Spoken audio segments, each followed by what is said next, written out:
Okay, let's dive right into this explainer. Today, we're looking at the historical blueprint that built the world's most famous conqueror. We all know the name Alexander the Great, but we are going to look way past the myth to analyze the actual historical architecture of his personality. Essentially, we're going to reconstruct the man from the ground up. Now, you've probably seen something like this before.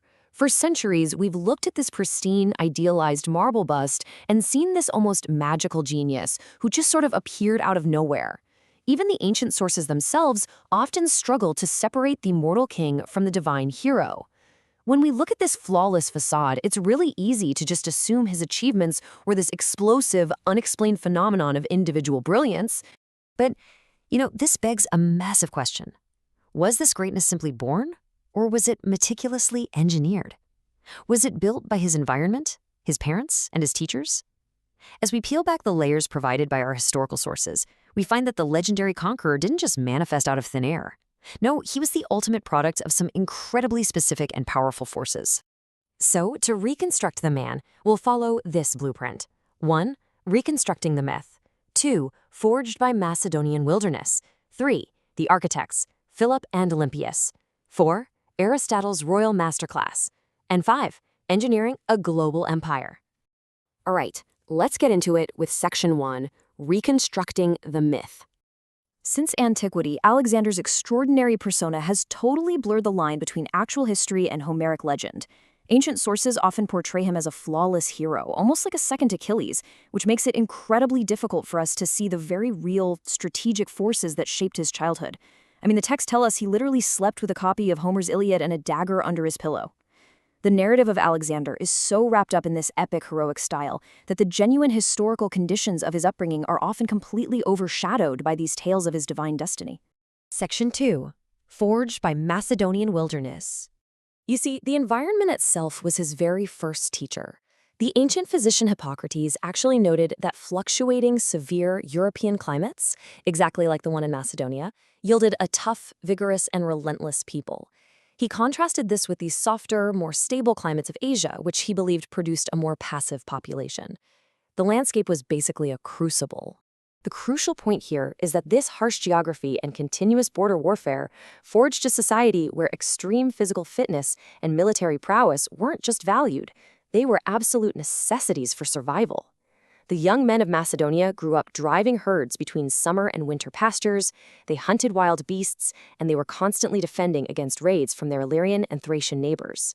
This rugged, unforgiving upbringing perfectly cultivated the exact survival skills and physical endurance that Alexander would later rely on to navigate his troops through the treacherous mountains of Asia. Moving on to Section 3, the architects, Philip and Olympias. Talk about a power couple, right? This brilliantly illustrates the dual engine of ambition operating inside Alexander.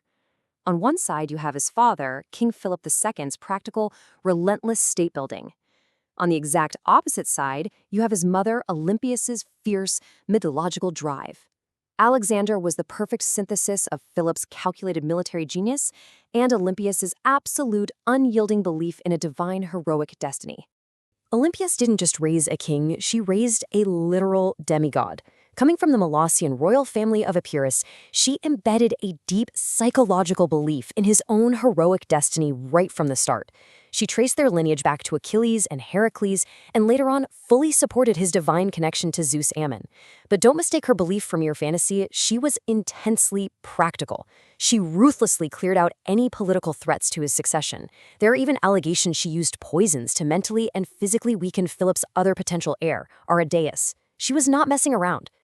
Meanwhile, Philip was the one who supplied the physical tools.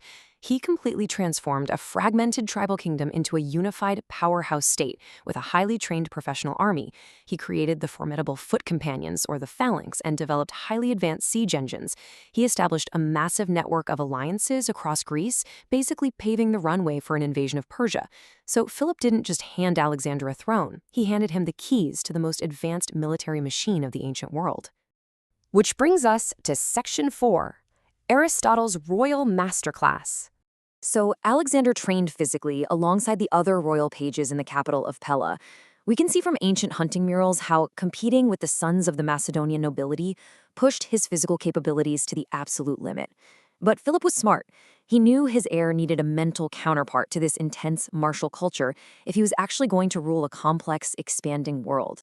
So all that physical training paved the way for a rigorous, multidisciplinary education.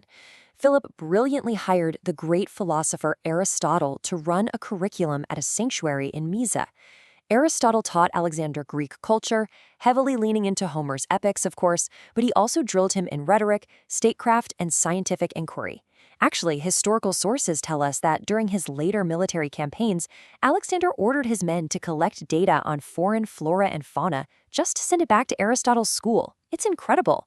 This curriculum ensured Alexander could think, govern, and observe just as effectively as he could swing a sword. And finally, Section 5. Engineering a global empire. Looking at this, he rapidly accumulated unprecedented titles. He didn't just rule Macedon, he adapted to the new environments he conquered. He became the hegemon of Greece, the pharaoh of Egypt, and the Shah of Persia. His unique upbringing, the mental flexibility taught by Aristotle, that relentless ambition instilled by Olympias, the rock-solid military framework built by Philip, it all perfectly equipped him to absorb and govern entirely different worlds. Alexander didn't just conquer territories, though. He engineered an entirely new Hellenistic reality by fusing cultures. As our sources point out, he strategically retained Persian administrative structures, utilizing local satraps like Artabazas to maintain control. He used Greek culture and language as a unifying thread across his vast territories, which was a direct application of the statecraft he learned from Philip and Aristotle. He seamlessly merged the old, traditional ways of his homeland with the complex systems of the new world he commanded. It was a masterpiece of administration. So I'll leave you to ponder this as we wrap up today's explainer. When we strip away all the Homeric myths and reconstruct the man piece by piece, do we find a predestined god of war? Or do we find the ultimate, inevitable product of history's greatest architects, his environment, his parents, and his teachers? The true brilliance of Alexander might just be how perfectly he executed the blueprint he was handed. Think about that, and keep exploring the history behind the legends.